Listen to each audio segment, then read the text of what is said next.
Everyone. देखिए आज के सेशन में हम लोग वेक्टर पढ़ने जा रहे हैं, ठीक है ना। देखो वेक्टर में हम लोग सबसे पहले ये डिफिनेशन है, कहता है ये physical quantity which has magnitude as well as direction is called vector. कहता है किसी भी क्वांटिटी के पास अगर उसका मैग्नीट्यूड और क्या होना चाहिए, डायरेक्शन। मैग्नीट्यूड कहने का मतलब लेंथ, ठीक है ना। जैसे मान लेते हैं कि अगर एक लाइन खींचे, एक लाइन, इसमें देखो मैग्नीट्यूड भी है और इसमें डायरेक्शन लगा दी तो डायरेक्शन भी बढ़ गया, यानी इसका लेंथ को बोले तो इसमें मैग्नीट्यूड और डायरेक्शन दोनों है, तो वो क्या है, वेक्टर है। इसको वेक्टर ए से रिप्रेजेंट कर सकते हैं कि ये आपका वेक्टर ए है। तो कहता है कि जिसमें मैग्नीट्यूड और डायरेक्शन दोनों रहे उसे क्या कहते हैं, हम लोग वेक्टर कहते हैं।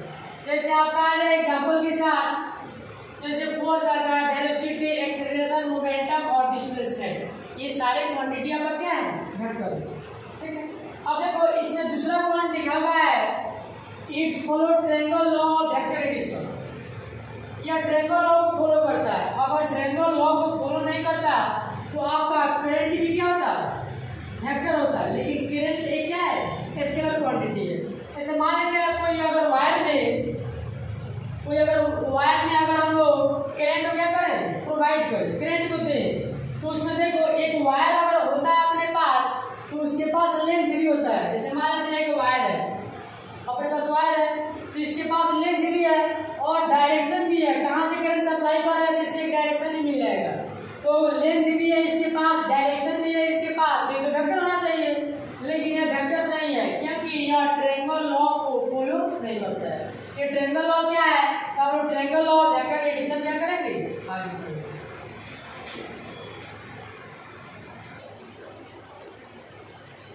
एक और बात करते हैं हम लोग रिप्रेजेंटेशन ऑफ वेक्टर, ठीक है ना, कि वेक्टर को कैसे रिप्रेजेंट करते हैं।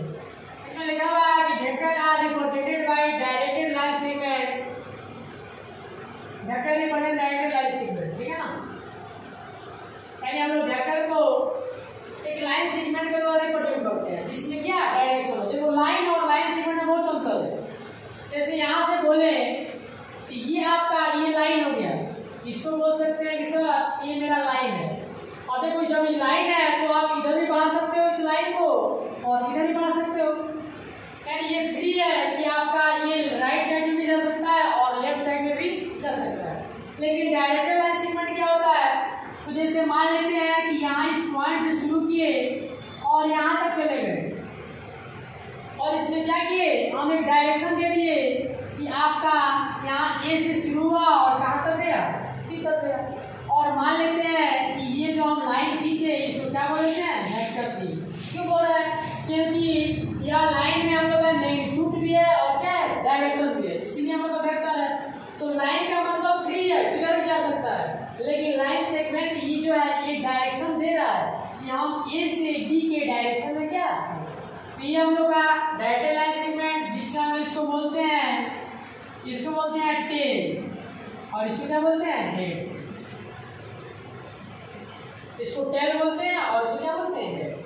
इसमें देखो अगर इसका मैग्नीट्यूड भी निकाले हम तो मैग्नीट्यूड यानी लिख सकते हैं हम लोग का कि सर ए से बी में, तो हम लोग लिख सकते हैं ए बी का डायरेक्शन, यानी वेक्टर ए से क्या, बी में।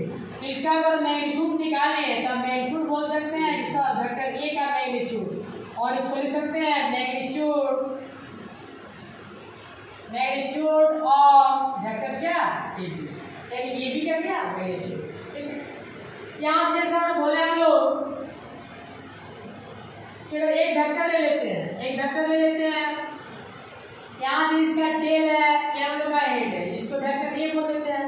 और वेक्टर ए बराबर हम लोग कुछ ले लेते हैं जैसे 2i प्लस 3j प्लस क्या, 4 वेक्टर ले लीजिए। अब कहे कि आप इस वेक्टर ए का क्या निकाले, मैग्नीट्यूड निकाले। तो मैग्नीट्यूड निकाले जाएंगे ए का मैग्नीट्यूड रूट अंडर जितना आपका i j और k का कोएफिशिएंट है उसको क्या करते हैं, स्क्वायर कर लेते हैं। ये बन जाएगा आपका 2 का स्क्वायर प्लस 3 का स्क्वायर प्लस कितना, 4 का स्क्वायर, यानी रूट अंडर ये बन जाएगा 4 प्लस 9 प्लस 16, यानी कितना, 25,029 हो जाएगा।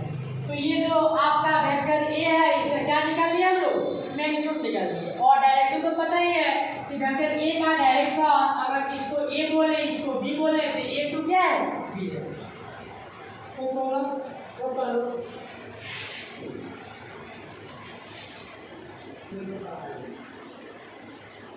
देखो अब बात करते हैं हम लोग स्केलर क्वांटिटी के ऊपर, है ना, कि हम लोग वेक्टर के बारे में तो पढ़ लिए और स्केलर के बारे में पता है कि physical quantity which has only magnitude is called scalar quantity.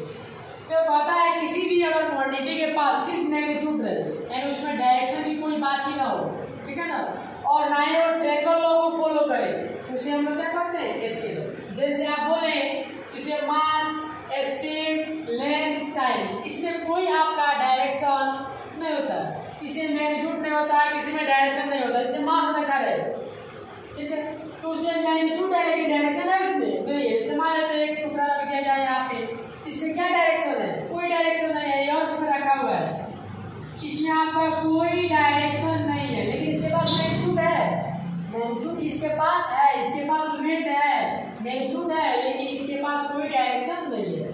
तो जिसके पास अगर ओनली मैग्नीट्यूड रहे या सिर्फ डायरेक्शन रहे तो उसे हम वेक्टर नहीं कर सकते, उसे क्या कहेंगे हम लोग स्केलर क्वांटिटी। वो कर ले इसे भी।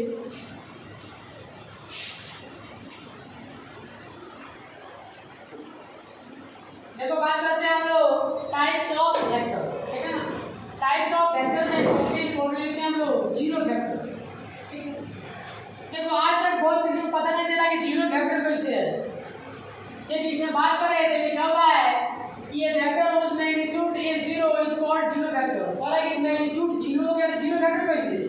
हम अभी भी वेक्टर का डिफिनेशन पढ़े कि किसी भी अगर फिजिकल क्वांटिटी किसी भी क्वांटिटी के पास मैग्नीट्यूड और डायरेक्शन दोनों होना चाहिए, ठीक है, तो उसे क्या बोलेंगे हम लोग वेक्टर बोलेंगे। अब जब इसे मैग्नीट्यूड हमने जीरो बोल दिया तो फिर वेक्टर कैसे? देखो यहाँ से हम कुछ एग्जांपल लिए हैं जिससे पता चल जाएगा कि आपका जीरो भी क्या है वेक्टर है। जैसे इसमें लिखा हुआ है note number 1 the initial and terminal point of a zero vector are same. जैसे मान लेते हैं कि कोई अगर वेक्टर आ जाए, जैसे पॉइंट लेते हैं, ठीक है, तो यहाँ से इसको हम वेक्टर बोल सकते हैं कि सर ये जीरो वेक्टर है आपका। तो देखो इसका तो डायरेक्शन कोई भी हो सकता है, इधर भी हो सकता है, इधर भी हो सकता है, इधर भी हो सकता है, इधर भी हो सकता है, यानी इसका डायरेक्शन कोई भी हो सकता है, यानी कि इसका डायरेक्शन डिफाइंड नहीं है। तो ये हम लोग पॉइंट से रिप्रेजेंट करते हैं, तो कह रहा है कि आपका इसका इनिशियल और टर्मिनल पॉइंट मतलब अंतिम बिंदु और शुरू वाला बिंदु क्या है इसका सेम ही है, सेम ही है। तो जब भी अगर जीरो वेक्टर आ जाए तो उसका इनिशियल और टर्मिनल पॉइंट क्या होता है, सेम होता है। उसका लिखा हुआ है कि the direction of zero vector is not defined, यानी जीरो वेक्टर का डायरेक्शन हम डिफाइंड नहीं करते, नहीं बता सकते हैं कि इस डायरेक्शन में जा रहा है, इस डायरेक्शन में जा रहा है। जैसे मान लेते ये बोला कि सर ये इस डायरेक्शन में जाएगा, तो फिर वो बोल सकता है कि सर ऊपर भी जा सकता है, या इधर भी जा सकता है, या इधर भी जा सकता है, यानी प्रॉपर वे में इसका डायरेक्शन हम लोग डिफाइन नहीं कर सकते हैं। देखो इसका सबसे सटीक एग्जांपल है कि आप जीरो को कैसे पहचानिए कि आपका जीरो वेक्टर है। तो कहता है कि आप एक गेंद को ले लें, क्या करें, आप एक गेंद को ले लें और एक जगह खड़ा हो जाए। अगर गेंद को हम फेंके ऊपर की तरफ, ठीक है, गेंद को ऊपर की तरफ क्या कर रहा है, फेंक रहे हैं, तो जब फेंक रहे हैं तो उसमें कुछ ना कुछ तो लेंथ बन रहा है कि गेंद की हाइट ऊपर तक जा रहा है, तो जब ऊपर तक जा रहा है तो उसमें लेंथ बन रहा है, और जब लेंथ बन रहा है तो उसका मैग्नीट्यूड हम निकाल सकते हैं। अच्छा, जब ऊपर की तरफ फेंके तो एक डायरेक्शन भी उसमें आ गया कि गेंद ऊपर की तरफ जा रहा है, तो एक डायरेक्शन उसमें हो गया कि हम ऊपर की तरफ क्या कर रहे हैं, फेंक रहे हैं। फिर वो गेंद अगर यहीं पे सामने खड़े और गेंद वहीं पे आके गिर जाए तो उसका डिस्प्लेसमेंट क्या हो जाएगा, जीरो। यानी गेंद देखो उसमें लेंथ भी हो गया, यानी मैग्नीट्यूड भी हो गया, उसमें डायरेक्शन भी हो गया और उसका डिस्प्लेसमेंट भी जीरो हो गया, इसीलिए क्या है वो जीरो वेक्टर है। उसमें मैग्नीट्यूड भी आ गया, डायरेक्शन भी आ गया और उसका इनिशियल पॉइंट और टर्मिनल पॉइंट दोनों क्या हो गया, फिर सेम हो गया एक ही जगह। देखिए हमने तो यहीं पे खड़ा होकर गेंद को फेंका था, तो फिर यहीं पे कैच कर लिए तो उसका इनिशियल टर्मिनल पॉइंट क्या हो गया, सेम हो गया। इसीलिए जीरो भी आपका वेक्टर है जब हम ये एग्जांपल लगाते हैं तो, लेकिन इसी डिफिनेशन से हमको पता नहीं चल सकता है कि जीरो ही वेक्टर है, क्योंकि इसमें लिखा हुआ है कि आपका मैग्नीट्यूड उसमें क्या होना चाहिए, जीरो, ठीक है। वो कर दो इसको।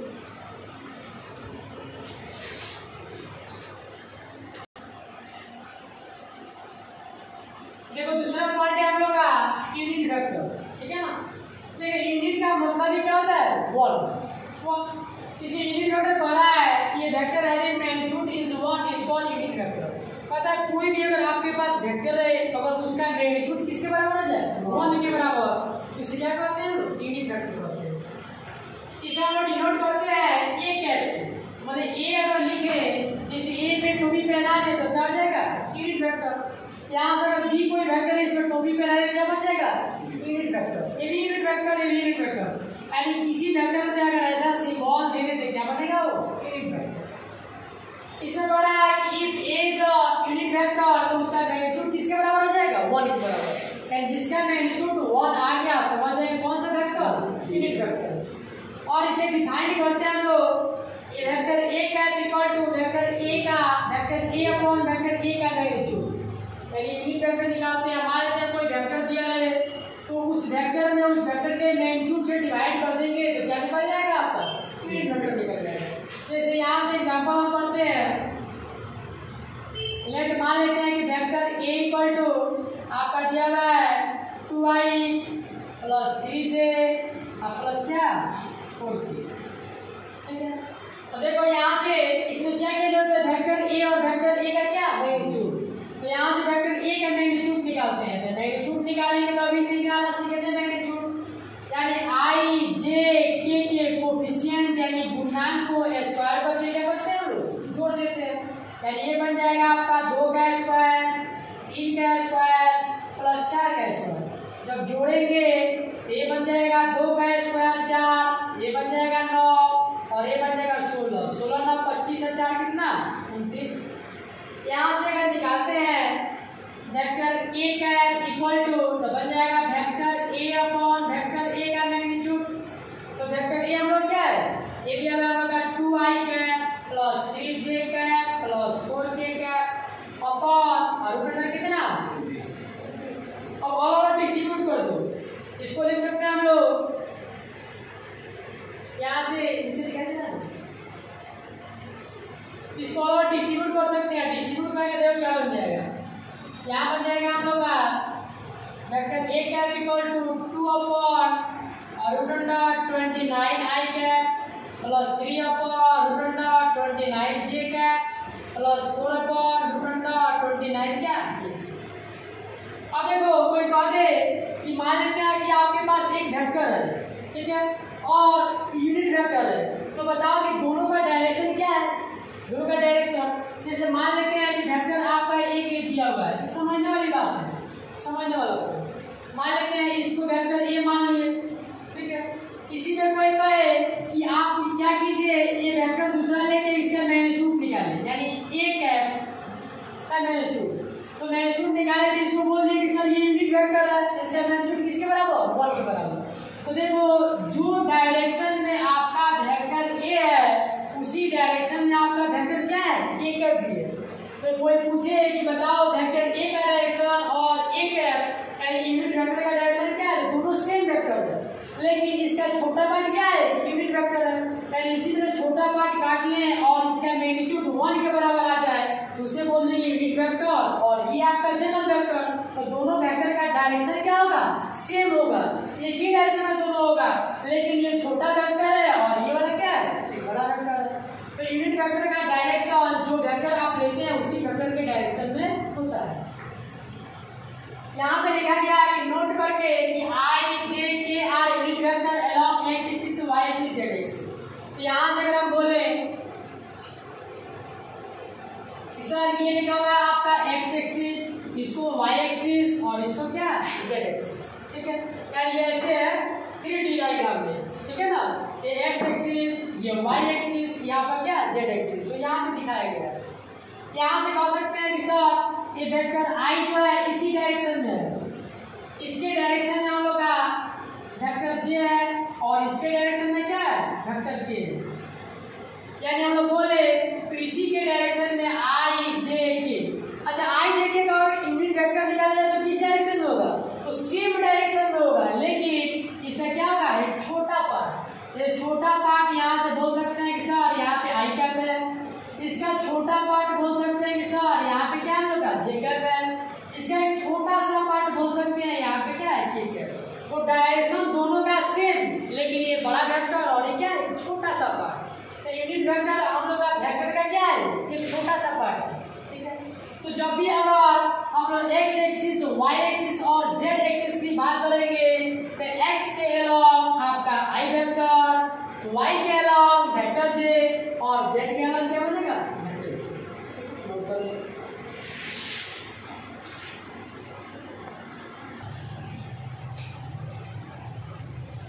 देखो हम लोग अगला है को इनिशियल वेक्टर, सब डिफिनेशन है छोटा छोटा, ठीक है।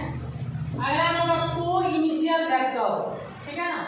को का मतलब होता है एक ही पॉइंट से बहुत सारा वेक्टर पास करता है, को इनिशियल वेक्टर। इसमें लिखा हुआ भी है two or more vector have the same initial point is called initial को इनिशियल वेक्टर। जैसे देखो यहाँ मान लेते हैं कि एक पॉइंट ले लेते हैं और इस पॉइंट से बहुत सारा वेक्टर पास कर रहा है, यहाँ से भी जा रहा है, इसको वेक्टर ए बोलते हैं, इसको वेक्टर बी बोलते हैं।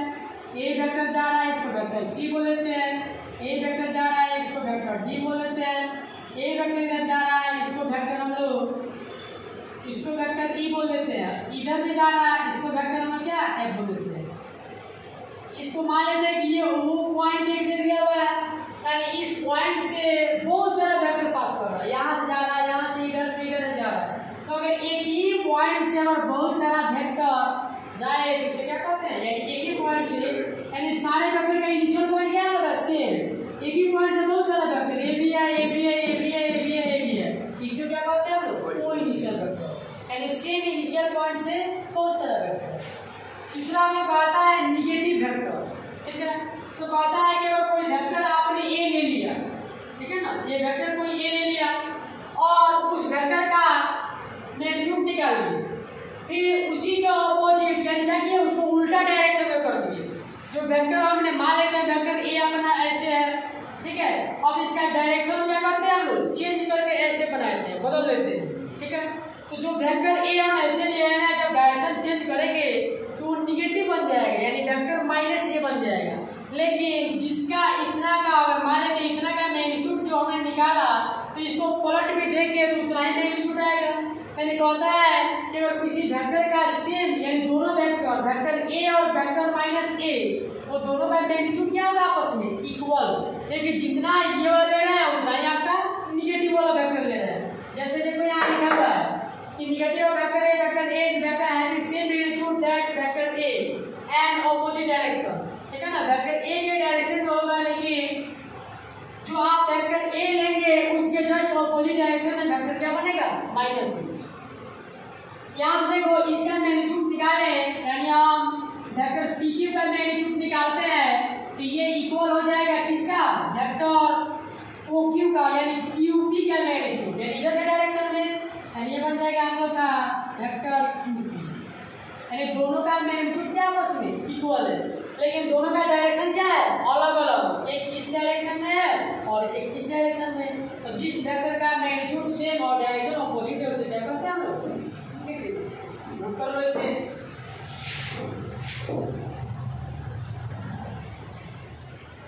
देखो अब बात करते हैं हम लोग इक्वल वेक्टर और दूसरा हम लोग का कोलिनियर वेक्टर। ये सिर्फ डिफिनेशन है, इसको बस कॉपी में लिख देना है। तो हमारा इक्वल वेक्टर कहता है कि दो वेक्टर का अगर मैग्नीट्यूड और डायरेक्शन दोनों सेम होना चाहिए। अगर दो वेक्टर ले लिए, जैसे मान लेते हैं हम लोग यहाँ पे एक वेक्टर ले लिए वेक्टर ए, ठीक है, और दूसरा वेक्टर इसी डायरेक्शन में लिए वेक्टर बी, और दोनों का मैग्नीट्यूड यहाँ से बात करें हम लोग तो वेक्टर के ए का मैग्नीट्यूड और वेक्टर बी का मैग्नीट्यूड दोनों क्या आपस में इक्वल है। इसे क्या बोल देंगे हम लोग, इक्वल वेक्टर। इक्वल यानी दो वेक्टर का मैग्नीट्यूड और डायरेक्शन सेम है, इसे क्या बोलते हैं हम लोग, इक्वल वेक्टर। ऐसे हो सकता है जैसे वेक्टर यहाँ से वेक्टर डी ले लिए और यहाँ से इसको बोलते हैं कि सर वेक्टर ई है, दोनों का सेम डायरेक्शन है और मैग्नीट्यूड भी सेम है, इसको बोल सकते हैं कि sir vector d equal to vector e का मैग्नीट्यूड दोनों को ले सकते हैं। इसे क्या बोल सकते हैं हम लोग, इक्वल वेक्टर। इक्वल यानी दो वेक्टर का मैग्नीट्यूड और डायरेक्शन सेम है, तो इसे क्या कहते हैं हम लोग, इक्वल वेक्टर। उसके आता है कोलिनियर वेक्टर। कोलिनियर थोड़ा सा इधर जैसे हम लोग पढ़ते हैं ना, सबसे पहले मीनिंग होता है कोलिनियर क्या होता है, ठीक है। तो कोलिनियर का होता संरेख, जिसका हिंदी क्या होता है? संरेख। यानी कहते हैं कि अगर 3 पॉइंट संरेख कब होता है? जब वो एक ही लाइन में हो, यानी उसमें एरिया कोई बनबे नहीं करे। अब लाइन में क्या एरिया बनेगा? कोई एरिया नहीं है उसके पास। अगर हम एरिया किसका निकालते हैं? किसी बंद पार्ट का हम एरिया निकालते हैं। अगर कोई पार्ट अगर बंद रहे तो इसका हम एरिया फाइंड आउट करते हैं, इसका एरिया फाइंड आउट करते हैं। तो लाइन क्या बंद करता है? किसी को नहीं बंद करता, सीधा बेचारा जा रहा है। तो कहता है कोई अगर पॉइंट 3 पॉइंट 4 पॉइंट जितना पॉइंट हो जाए, अगर एक ही लाइन में रहे उसमें कोई एरिया नहीं है, तो ऐसा ही हम लोग आता है कोलिनियर वेक्टर। कहता है कि 2 वेक्टर एक दूसरे पे ओवरलैप कर जाए, ठीक है, दूसरे पे क्या कर जाए? ओवरलैप, यानी उसमें चढ़ जाए। या 2 वेक्टर अगर एक दूसरे के पैरेलल बन जाए, जैसे वेक्टर ए ऐसे और वेक्टर बी क्या ऐसे बन जाए, वेक्टर बी ऐसे बन जाए, तो 2 वेक्टर अगर एक दूसरे पे ओवरलैप कर जाए, जैसे वेक्टर बी अगर बोले तो यहाँ से यहाँ तक, और इसी को बढ़ा के हमने क्या किया? वेक्टर ए बना दिया। तो यहाँ से यहाँ तक का डिस्टेंस पूरा वेक्टर ए और ए क्या बन जाएगा? Vector b.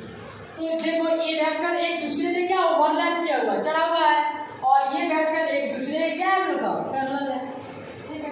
तो 2 वेक्टर अगर ओवरलैपिंग हो या पैरेलल रहे, उसी क्या कहते हैं हम लोग? Collinear vector. यहाँ से कोलिनियर वेक्टर की बात करें तो कोलिनियर वेक्टर इसी से आपका क्वेश्चन बनेगा। जैसे मान लेते हैं वेक्टर ए के बारे में बात करें तो वेक्टर बी में कितना मल्टीप्लाई किया जाए कि वेक्टर ए के बराबर हो जाए? तो एक लैम्डा ले लिए, जो लैम्डा आपका कांस्टेंट है, यहाँ पे आप के भी डाल सकते हैं, यानी कोई भी आप कांस्टेंट वहाँ पे डाल सकते हैं। तो vector A equal to lambda times क्या बन जाएगा? वेक्टर बी बन जाएगा। नोट कर लेना।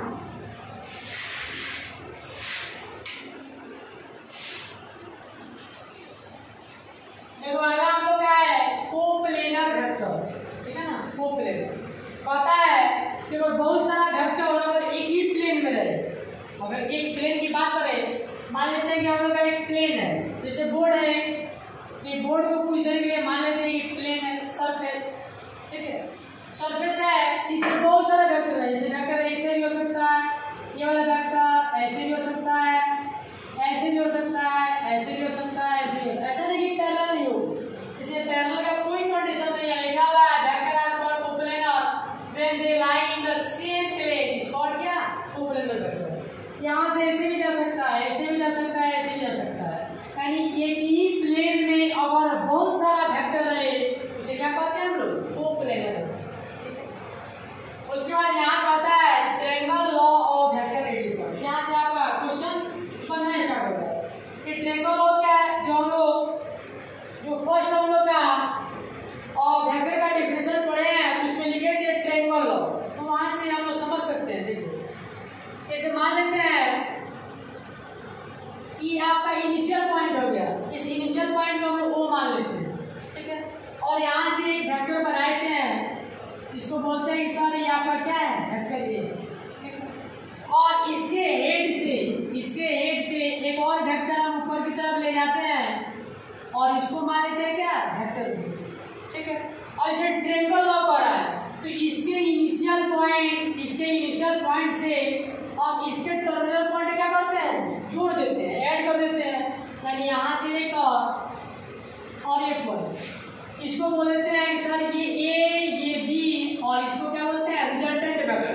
क्योंकि रिजल्टेंट ये ना दे रहा है वेक्टर ए का और वेक्टर बी का जो रिजल्टेंट वेक्टर है, जो रिजल्ट देगा वो वेक्टर कौन सा देगा हम लोग का? अगर इसको ओ माने, इसको ए माने, इसको बी मानते हैं तो हम लोग का रिजल्टेंट वेक्टर क्या देगा? ओ बी देगा, ओ बी। इसको ओ बी को वेक्टर क्या मान लेते हैं हम लोग? आर मान लेते हैं।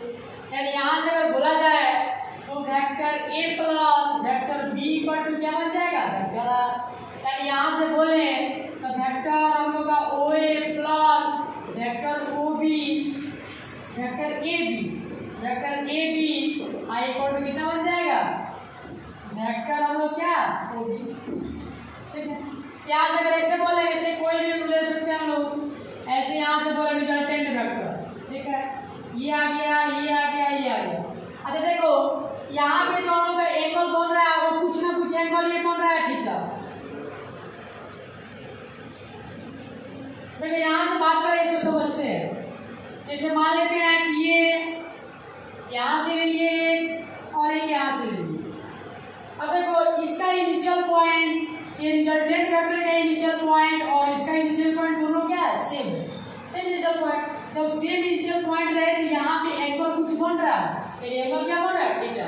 लेकिन हम यहाँ पे जाएं तो यहाँ पे कोई एंगल नहीं बन रहा है, क्योंकि इसके हेड से इसका टेल जुड़ा हुआ है।